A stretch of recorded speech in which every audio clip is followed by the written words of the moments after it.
A password for a certain computer consists of 4, 5, or 6 alphabetical characters, followed by 1 or 2 digits.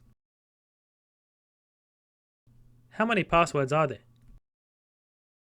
Well, we can first break this up into 2 tasks. So we have task 1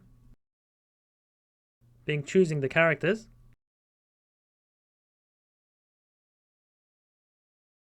And in the alphabet, we have 26 characters. So choosing 4 characters means 26 and 26 and 26 and 26 ways we can choose those characters. So here we apply the multiplication rule. And similarly, choosing 5 characters means choosing 26 by 26 by 26 by 26 by 26, which is 26 to the power of 5 ways we can choose those characters. So again, we apply the multiplication rule. And similarly, choosing 6 characters by the multiplication rule, we can do that in 26 to the power of 6 ways. So given that we're choosing 4, 5, or 6 characters for our password, so these tasks are mutually exclusive.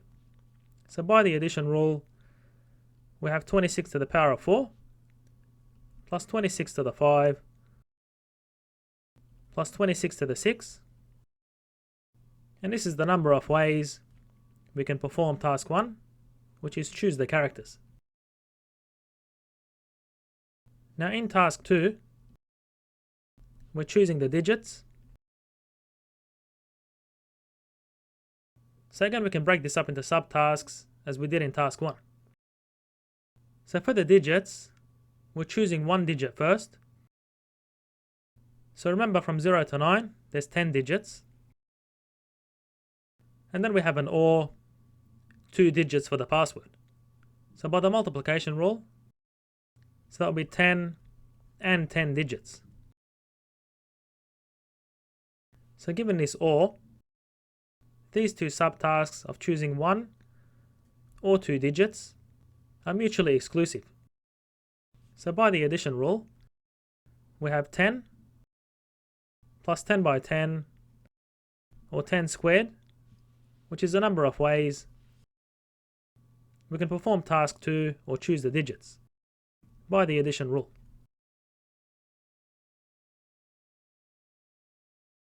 So finally, the number of ways that both task 1 and task 2 can be done. So note that we're choosing the alphabetic characters followed by the digits.